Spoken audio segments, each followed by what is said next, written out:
টাকা খরচ হয়েছে? 3 টাকা, 5 টাকা সর্বোচ্চ। কি কৃষক যারা উত্তর দেন না, একটা ফুলকপি তৈরি করতে কত টাকা খরচ একটু বলে? ম্যাক্সিমাম 5 টাকা। ক টাকায় বিক্রি করছেন? 3.5 টাকায়, 4 টাকা, খুব বেশি হলে 5 টাকা দেয়, তাই তো? একটু আওয়াজ দেবেন তো নাকি ভাই? হ্যাঁ, জোড়া 10 টাকায় বিক্রি করছে, মানে এক পিসের দাম 5 টাকা হচ্ছে।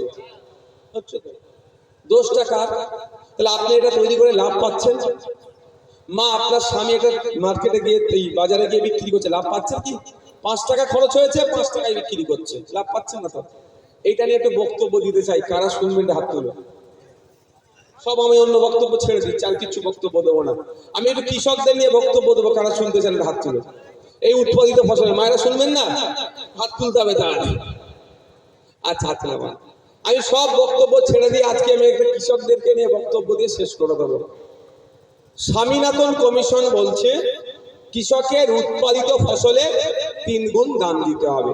মানে যে আপনি ফুলকপিটা তৈরি করতে গিয়ে 5 টাকা খরচ হয়েছে, তাহলে ফুলকপিটা আপনি মার্কেটে 15 টাকায় বিক্রি করবেন। এটা স্বামীনাথন কমিশনের সুপারিশ, কিন্তু আপনি সেটাকে পাচ্ছেন? আপনি 5 টাকায় খরচ হয়েছে, 5 টাকায় দাম পাচ্ছেন, আপনি তাহলে লাভটা করতে পারছেন না। এটাই যাতে আপনি সঠিক লাভ করতে পারেন, এই দায়িত্ব কার? এগ্রিকালচার মিনিস্টার, কৃষি মন্ত্রীর। কৃষি মন্ত্রীর কাজ হবে কৃষক তার ফসলের উৎপাদিত ফসলের 3 গুণ দাম পাচ্ছে কি পাচ্ছে না। এবার আপনাদের বলি, এগ্রিকালচার মিনিস্টার যদি ঘোষণা করে দেয় যে উৎপাদিত ফসলের 3 গুণ দাম দিতে হবে, নালে মার্কেট থেকে, আচ্ছা আপনি বলুন, আপনি যদি ফুলকপি বিক্রি করা বন্ধ করে দেন, মানুষ খাবে কি? আপনি যদি চাল বিক্রি করা বন্ধ করে দেন, মানুষ খাবে কি? বাড়ি সিমেন্ট চিবাবে? যাই আপনি খান, সেই আপনাকে চাষে যেতেই হবে। আপনি বিস্কুট খাবেন, বিস্কুটটা কি দিয়ে তৈরি? আপনি রুটি খাবেন, রুটিটা কি দিয়ে তৈরি? কোথা থেকে আসলো? আপনাকে ঘুরে ফিরে আপনার কাছে যেতে হবে। সরকার যদি এই নির্দেশনা দেয় যে উৎপাদিত ফসলের 3 গুণ দাম দিতে হবে, তাহলে আপনারা লাভবান হবে। আপনাদের আমি উদাহরণ দিচ্ছি, বাস্তব উদাহরণ আমি দিচ্ছি। আপনারা যারা এখানে কৃষক আছে, আপনাদের মাসিক গড় আয় কত জানেন? পরিবার পিছু বিলো 8,000। কত? 8,000 টাকা নিচে আপনাদের মাস গেলে ইনকাম। আমি আপনাদের তথ্য দিয়ে বলছি, ওটাও হয় না। এরকম ঠিক কথা ভাবছে, মাথা লাগছে না, তাও হয় না, বাস্তব।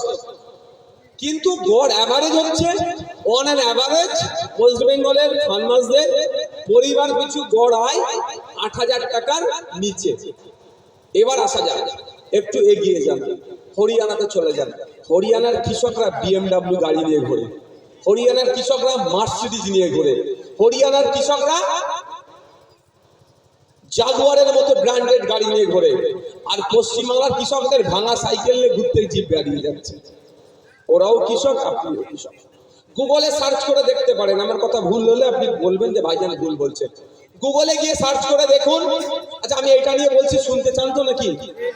আমি আপনাদের দুর্দশার কথাটা একটু শেয়ার করতে চাই। হরিয়ানার কৃষকরা মাস গেলে 22,000 টাকা ইনকাম করে। এই আপনি কাশ্মীরের নাম শুনেছেন? সেই কাশ্মীরে যত না মানুষ আছে তার থেকে বেশি সেনাবাহিনী আছে। শুনেছি 10 লক্ষ নাকি 10.5 লক্ষ নাকি সেনাবাহিনী আছে। সেই কাশ্মীরের কৃষকরা মাস গেলে 12,000 টাকার বেশি ইনকাম করে। পাঞ্জাবের কথা শুনেছেন? পাঞ্জাবের কৃষকরা মাস গেলে 15,000-এর বেশি ইনকাম করে। কেরলের কথা শুনেছেন? কর্ণাটকের কথা শুনেছেন? নাম শুনেছেন? সর্বোপরি মেঘালয় রাজ্য আছে একটা, ছোট্ট একটি রাজ্য, পাহাড়ের ওপরে, ইস্ট জোনে পড়ে, আমাদের ইস্টে পড়ে, পাহাড়ের ওপরে। অসম থেকে ওপরে উঠতে হবে। ওই মেঘালয় রাজ্যের কৃষকরা মাস গেলে কত টাকা ইনকাম করে আপনারা জানেন? 30,000 টাকার উপরে। কত? এক মাস মানে মাস গেলে 30,000 টাকার উপরে মেঘালয়ের কৃষকরা ইনকাম করে। মেঘালয়ে কৃষিজ জমি মাত্র 360 হেক্টর, আর ওয়েস্ট বেঙ্গলে 1,00,00,000 হেক্টর। মানে ওটা 360 হেক্টর, এটা 1,00,00,000 হেক্টর। কত তফাৎ বুঝতে পেরেছে? মেঘালয়ের কৃষক গুলো কৃষক, ইস্যুবাটির কৃষক গুলো কৃষক। তাহলে ইস্যুবাটির কৃষকরা মাস গেলে 8,000-এর নিচে ইনকাম করছে, মেঘালয়ের কৃষক গুলো মাস গেলে 30,000-এর উপরে ইনকাম করছে। কেন বলুন, কেন? ওরাও কৃষক, আপনিও কৃষক, ওরাও মেহনত করে, আপনিও মেহনত করেন। সমস্যা হচ্ছে অনেকটা সিস্টেমের। সিস্টেম মেঘালয়ের ঠিক আছে, কৃষকরা সরাসরি টাকা পাচ্ছে। এখানে সিস্টেম খারাপ, ওর জন্য সরাসরি আপনারা টাকা পাচ্ছেন না। আপনারা যে জোড়া ফুলকপি 10 টাকায় বিক্রি করছেন, ওটা যখন আমার রান্নাঘরে আসছে জোড়া ফুলকপি, তখন আমি ক টাকায় কিনছি? 50 টাকায়, 40 টাকায়। তাহলে মধ্যখানে 40-50 টাকা খেয়ে নিচ্ছে দালালে। স্বামীনাথন কমিশন বলছে উৎপাদিত ফসলের 3 গুণ দাম দিতে হবে। তেমন ভাবে যেটা খরচ হয়েছে, যেটা খরচ হয়েছে 5 টাকা, লাভ হবে 5 টাকা, সময় যে আপনারা দিয়েছেন মাঠে তার 5 টাকা, তাহলে 15 টাকায় আপনি একটা ফুলকপি বিক্রি করবেন। দুটো ফুলকপি দেখো 30 টাকা। তাহলে এখানে আপনার কত টাকা লস হচ্ছে? 20 টাকা মধ্যখানে লস হচ্ছে, দুভাগ লস হয়ে গেল। আমি আপনার হিসাব করে দিচ্ছি। এখন 8,000 টাকার নিচে ইনকাম করছে, ধরছে 8,000 টাকা ইনকাম করছে।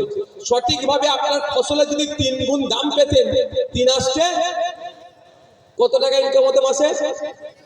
24,000 টাকা আপনার ইনকাম হতো। এই মধ্যখানে চুরিটা করছে কে? মা আপনার হাতে 1,000-1,200 টাকা ধরিয়ে দিচ্ছে, কিন্তু আপনার স্বামীর 19,000 টাকা লুট করে নিচ্ছে। এই প্রায় 15,000 টাকা লুট করে নিচ্ছে। তাই লুট হচ্ছে তো মধ্যখানে। আইন তো কমিশনের সুপারিশ অনুযায়ী মধ্যখানে 14-15,000 টাকা লুট হয়ে যাচ্ছে। তাই এই লুটটা বন্ধ করবে কে? নওশাদ সিদ্দিকী? না, আমার ক্ষমতা নাই বন্ধ করার, কিন্তু ক্ষমতা আছে একজনের বন্ধ করার। তার নামটা হচ্ছে কৃষি মন্ত্রী। কৃষি মন্ত্রীটাকে কে করেছে? ইস্যুবাটির মানুষ ভোট দিয়ে করেছে, ঝাড়গ্রামের মানুষ ভোট দিয়ে করেছে, আপনার দেগঙ্গার মানুষ ভোট দিয়ে করেছে, আমডাঙ্গার মানুষ ভোট দিয়ে করেছে, মধ্যমগ্রামের মানুষ ভোট দিয়ে করেছে, পশ্চিম বাংলার মানুষ ভোট দিয়ে কৃষি মন্ত্রী তৈরি করেছে। কৃষি মন্ত্রী ভুল লক্ষ্যে আপনারা তৈরি করেছেন বলে আপনার উৎপাদিত ফসলের আপনি সঠিক দাম পাচ্ছেন না। আমি এখানে কথা দিয়ে যাচ্ছি, 2026 সাল আসছে, আপনারা যদি আইএসএফ এর পক্ষ থেকে কৃষি মন্ত্রী তৈরি করেন, স্বামীনাথন কমিশনের সুপারিশ আইএসএফ বাস্তবায়ন করবে, কৃষকের মাসিক লড়াই বাড়াবে। সিস্টেম তো এটা তো আমি আপনাদের প্রমাণ দিয়ে দিচ্ছি। তো এই নওশাদ সিদ্দিকী মঞ্চে উঠে কথা বলবে, ভাষণ দিয়ে চলে যাবে, এটা অবাস্তব কথা আমি বলি না ভাই। আমি বলতে পারতাম যে মেঘালয়ের থেকে কৃষকের খরচ আপনার বেড়ে যাবে, এটা বলিনি। কিন্তু আমি হিসাব দেখিয়েছি, এখন আপনি 8,000-এর মতো ইনকাম করেন, এটা 24,000 ইনকাম করার জায়গা এইরকম করে হয়ে যাবে। এটা আমি অবাস্তব কথা বলিনি, আমি বাস্তব কথা বলি। যতটুকু কথা বলি একটু পড়াশোনা করে কথা বলি, ওই মাইক ধরে বলে দিতে হবে এটা বলি না। তাই কৃষক বন্ধুরা যারা আছেন, আমি তো কৃষি মন্ত্রীকে দোষ দেবই, সাথে সাথে আপনারাও কিন্তু খুব একটা এড়িয়ে যেতে পারবেন না, দোষও আপনাদের আছে। আপনি মন্ত্রী তৈরি করলেন, এমন মন্ত্রী তৈরি করেছেন আপনার কথা ভাবছে না, আপনার কথা তারা মানছে না, আপনার জন্য তারা কোনো রকম পদক্ষেপ নিচ্ছে না। তাই কৃষক বন্ধুদের বলবো, জাগ্রত হন, আগিয়ে আসুন, শপথ নিন, আগামী দিনে এমন কৃষি মন্ত্রী তৈরি করবে সে আপনাদের কথা ভাববে। মধ্যখানে যে দালাল বইফোড় আছে সেইগুলো সরিয়ে দেবে। আপনারা যখন সার কিনতে যাচ্ছেন, কীটনাশক কিনতে যাচ্ছেন, এমআরপির উপরে রেট দিচ্ছে, তার বিরুদ্ধে ব্যবস্থা গ্রহণ করছে না। MRP means maximum retail price, ওর উপরে 10টা পয়সা বেশি নেওয়া যায় না। আপনারা যখন সার কিনতে যাচ্ছেন, 650 টাকা সার যেটা দাম লেখা আছে 1200 টাকায় অনেক ক্ষেত্রে কিনতে হচ্ছে, 1000 টাকায় কিনতে হচ্ছে। এটা চরম অন্যায় হচ্ছে। এইগুলো আটকানোর জন্যই আপনারা আপনাদের মেহনতের টাকা থেকে ট্যাক্স দিয়ে মন্ত্রীকে রেখেছেন। যেই মন্ত্রীর 1.5 লক্ষ টাকা মাসে আপনারা মাইনে দিচ্ছেন, ওই মন্ত্রীর কাজ হচ্ছে এই সারের কালোবাজারি বন্ধ করা, সারের দাম কমানো এবং সাথে সাথে আপনার উৎপাদিত ফসলের সঠিক দাম নির্ধারণ করা।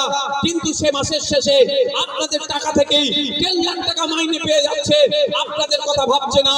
তাই 2026 সাল আসছে, আপনাদেরকে দায়িত্ব নিতে হবে, ঐক্যবদ্ধ হতে হবে, কৃষক থেকে শুরু করে শ্রমজীবী মানুষকে এক হতে হবে।